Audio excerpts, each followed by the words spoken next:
अस्सलाम वालेकुम नाज़रीन, इस एपिसोड के आगाज में हम देखते हैं कुदस में बादशाह इमारलिक बाल्डोन से पूछता है, कैसे हो, क्या तुम अब बेहतर महसूस कर रहे हो बेटा? तो बाल्डोन कहता है, क्या यह मुमकिन है कि जो हकीम जो सबसे आखिर में आया था वो हमेशा आता रहे बाबा? तो जवाबन इमारलिक उससे कहता है, फिक्र मत करो बेटा, हकीम लतीफ यहीं रहेंगे। और फिर सबीला और बालन से कहता है, और तुम शादी की तैयारियां शुरू करो। ये सुनकर बाल्डोन खुश होते हुए पूछता है, क्या मेरी बहन बालन से शादी करेंगी? ये सुनकर सब मुस्कुरा देते हैं और बालन इमारलिक से कहता है, काहिरा में रोनमा होने वाले वाकयात के बाद मुझे यकीन नहीं है कि आया कि ये शादी का सही वक्त है या नहीं। तो इमारलिक उससे कहता है, काहिरा में जो कुछ हुआ वो उसकी कीमत अदा करेंगे और उसके बारे में अब ज्यादा मत सोचो। ये शादी उन स्याह बादलों को भी दूर कर देगी जो हमारी बादशाही पर छाए हुए हैं। इसी लम्हे विलियम आकर कहता है, इज्जत माब मलका मारिया और उनकी जमात महल वापस आ गई है। तो इमारलिक कहता है, उसे तख्त वाले कमरे में ले जाओ। ये कहते साथ ही इमारलिक वहां से रवाना हो जाता है। दूसरी जानब चातलून अपने कमांडर और कुछ साथियों के साथ काहिरा के दरवाजे तक जा पहुंचता है और अपने सिपाही से कहता है, तुम फौरन जाओ और सलाहुद्दीन से कहो कि मैं उनसे मिलना चाहता हूं। यह सुनते साथ ही सिपाही आगे बढ़ जाता है। अंदर मरकजी कमरे में वजीर सलाहुद्दीन सुल्तान से कहते हैं, सुल्तान, मैंने लतीफ के मामले पर वही फैसला किया जो आप कर सकते थे। तो सुल्तान कहते हैं, तुमने मैदान में जो फैसला किया वो पहले ही दुरुस्त साबित हो चुका है। तुम्हारी गैर मशरूत मेहरबानी तुम्हें एक नेमत के तौर पर वापस कर दी गई है। अगर इमारलिक मैदान जंग में रहता तो तुम उस वक्त तक बाकी न रह पाते जब तक कि हम पहुंचते, और इनकी वजह से उनके दरमियान झगड़ा पैदा हो गया। तो वजीर सलाहुद्दीन कहते हैं, ऐसा लगता है कि सब रुकावटें जल्द खत्म हो जाएंगी। अगर लाडगाय अपनी ताकत खो देता है तो चातलून का तख्त हिल जाएगा। तो सुल्तान कहते हैं, इसलिए हमारे हाथ में कौंत मैला का होना जरूरी है। इस मौके का सही इस्तेमाल करना चाहिए। इसी लम्हे खलील आकर कहता है, वजीर हजरत, कौंत चातलून दरवाजे पर आया है और आपसे मिलना चाहता है। यह सुनकर सुल्तान वजीर सलाहुद्दीन की जानब देखते हुए हाँ में सर हिलाते हैं। दूसरी जानब कुदस में लाडगाय और मारिया इमारलिक के सामने खड़े होते हैं। लाडगाय कहता है, इज्जत माब कुछ रुकावटों की वजह से हमारी फौज बदकिस्मती से काहिरा के बगैर वापस आने पर मजबूर हो गई, लेकिन इस सूरत हाल का जिम्मेदार कैरक का कौंत चातलून है, जिसने मैदान जंग में इनफरादी तौर पर काम किया। तो इमारलिक कहता है, यानी कि मैदान जंग में जिसने इनफरादी तौर पर काम किया वो सिर्फ चातलून ही था, है? तो मारिया कहती है, अगर आप फौज के सरबराह होते हुए वापसी का हुक्म न देते तो इस वक्त हम काहिरा के महल में होते। इज्जत माब। तो इमारलिक कहता है, मलका मारिया, आप इसको अभी नहीं समझेंगी क्योंकि तख्त पर मैं बैठा हूँ, लेकिन आप इस बात को बहुत ज्यादा तकलीफदाह तजर्बे के बाद समझेंगी। और फिर इमारलिक सिपाहियों को पुकारता है तो सिपाही आगे बढ़ते हैं और इमारलिक हुक्म देते हुए कहता है, लाडगाय, तुमने मैदान जंग में कुदस के बादशाह के हुक्म को नजरअंदाज करके एक संगीन जुर्म किया है और इस जुर्म की सजा यह है कि तुम्हें फौज के कमांडर के ओहदे से बरतरफ किया जाता है। यह सुनकर लाडगाय कहता है, इज्जत माब, मैं ये सिर्फ कुदस और अपने हम वतनों की खातर कर रहा था। इमारलिक उसे वहीं पर खामोश करवाते हुए कहता है, बगावत की इस कोशिश की वजह से कुदस के बादशाह की हैसियत से मैं आपको सजाए मौत देता हूँ। ये सुनकर लाडगाय और मारिया की आंखें खुली की खुली रह जाती हैं। उधर काहिरा में वजीर सलाहुद्दीन अपने साथियों के साथ काहिरा के दरवाजे के बाहर चातलून के पास पहुंचते हैं और कहते हैं, क्या तुम्हारे पास एक जंगजू के तौर पर कोई एजाज बाकी नहीं रहा? वापस जाओ जहाँ तुम्हें शिकस्त हुई थी। तो चातलून कहता है, शिकस्त या फतह दोनों बादशाह की है, जो कुछ मेरा है मैं उसे वापस लेने आया हूँ। तो वजीर सलाहुद्दीन उससे कहते हैं, लगता है कि तुम अभी तक नहीं समझे, काहिरा में हर कोई मेरी हिफाजत में है। तो चातलून गुस्से से कहता है, अगर कौंत को मेरे हवाले न किया तो मैं शाम के रास्ते में एक भी मुसलमान को जिंदा नहीं छोड़ूंगा। यह सुनकर बोरो उसे एक जोरदार मुक्का रसीद करता है और कहता है, अगर तुमने वजीर हजरत को दोबारा धमकी दी तो मैं तुम्हारा सर काट कर शहर की दीवारों पर लटका दूंगा। और फिर काजी फाजिल कहते हैं, अपनी हद में रह कर बात करो। और फिर चातलून कहता है, देखो, मैं यहाँ लड़ने नहीं आया, मैं अपनी बीवी को लेकर जाऊंगा, परेशानी पैदा न करो। तो वजीर सलाहुद्दीन कहते हैं, कौन समेला मेरी कैदी नहीं है, वो खुद फैसला करेगी कि वो क्या चाहती है। ये सुनकर चातलून कहता है, अच्छा फिर मुझे उससे मिलने दे। तो वजीर सलाहुद्दीन कहते हैं, ठीक है, लेकिन मैं अभी तुम्हें ये बता दूं कि अगर वो यहाँ पर रहना चाहती है तो मैं उसे कभी भी तुम्हारे हवाले नहीं करूंगा। ये बात अपने दिल और दिमाग में बिठा लो। तो चातलून कहता है, कबूल है, उसे बुलाओ। तो वजीर सलाहुद्दीन खलील से कहते हैं, कौन तमेला को ले आओ। ये सुनते साथ ही खलील चला जाता है।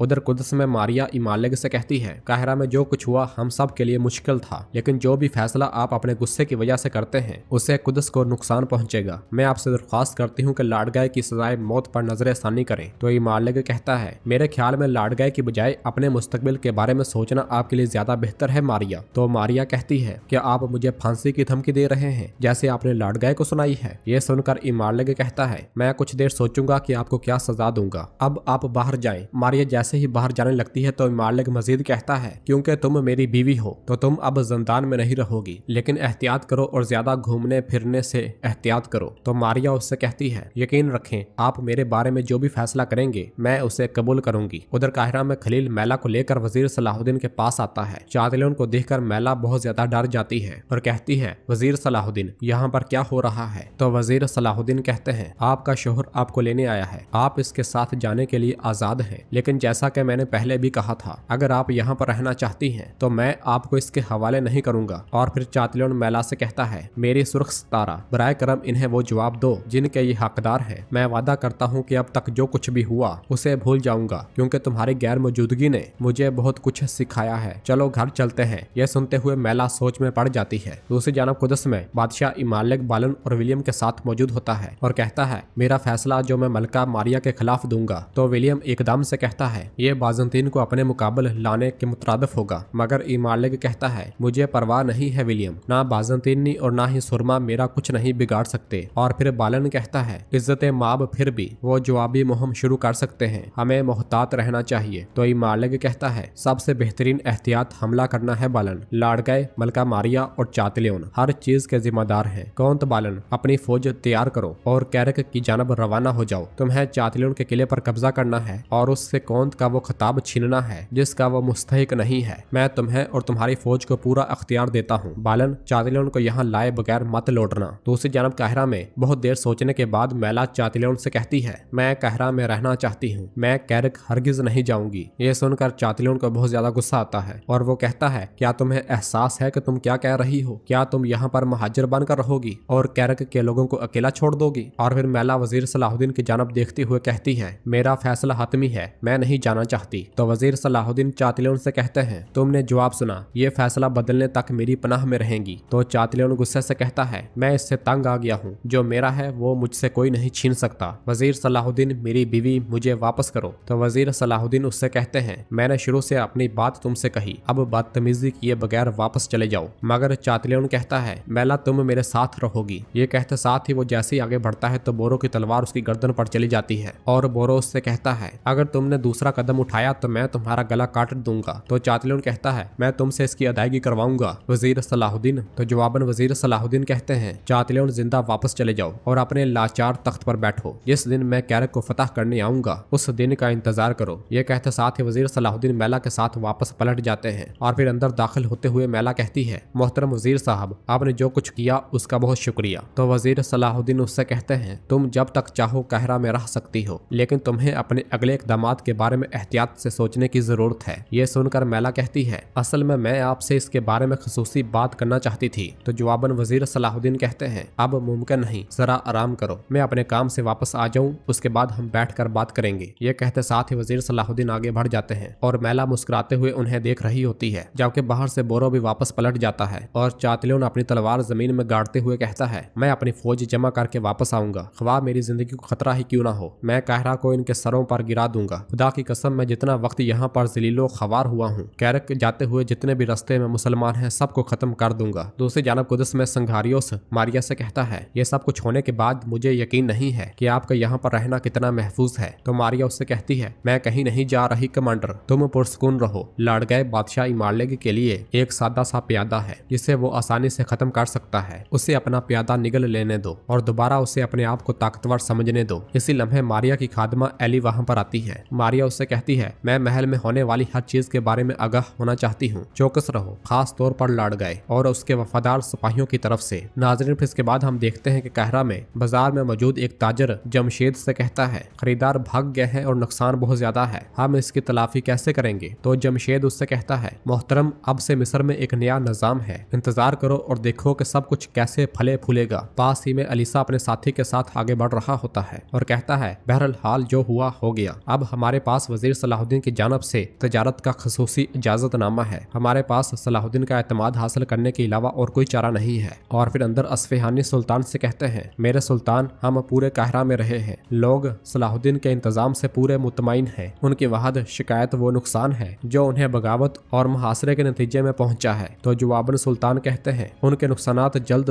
भर जाएंगे इंशाल्लाह। हमारे लिए अहम बात यह है कि सलाहुद्दीन का अवाम में एक मकाम है और वो ऐसा करने में कामयाब हो गया, अल्हम्दुलिल्लाह। अल्हम्दुलिल्लाह। इसी लम्हे वजीर सलाहुद्दीन काजी फाजिल के साथ वहां पर आते हैं और कहते हैं मेरे सुल्तान, कौंत मेला ने मिस्र में रहने का फैसला किया है। तो सुल्तान कहते हैं ये हमारे मफाद में बेहतरीन है, लेकिन चातिलों सुकून से नहीं रहेगा। ये सुनकर वजीर सलाहुद्दीन कहते हैं हमें कैरे के रास्ते की हिफाजत के लिए खसूसी इंतजाम करने की जरूरत है। तो सुल्तान कहते हैं सलाहुद्दीन इसका ख्याल रखो, मुसलमान अवाम को नुकसान नहीं पहुंचना चाहिए, उस औरत के इरादों को अच्छी तरह से समझो। तो वजीर सलाहुद्दीन कहते हैं अगर आप इजाजत दें तो मैं इजलास से पहले आपके साथ अच्छी खबरें बांटना चाहता हूँ। तो सुल्तान इजाजत देते हैं। वजीर सलाहुद्दीन कहते हैं एक दिन आपने मुझे शादी के मुताल्लिक नसीहत करते हुए फरमाया कि ये काम चिराग जलाने के मुतरादिफ है, तुम्हें इसके शोले को रोशन करने की कोशिश करनी होगी, आपने ये फरमाया था। चुनाचे मैंने आपकी नसीहत कबूल की और एक खानदान शुरू करने का फैसला किया है। ये सुनकर सुल्तान बहुत ज्यादा खुश होते हैं और आगे बढ़ते हुए कहते हैं कितनी खूबसूरत खबर है, तुम्हारी जलाई गई ये रोशनी तुम्हारी जिंदगी और तुम्हारी औलाद को हमेशा के लिए मुनव्वर करे इंशाअल्लाह। कौन है ये खुशकिस्मत लड़की? तो वजीर सलाहुद्दीन कहते हैं शमसा खातून, वो आपके हजूर पेश होना चाहती है। तो जवाबन सुल्तान कहते हैं इंतजार ना करवाओ।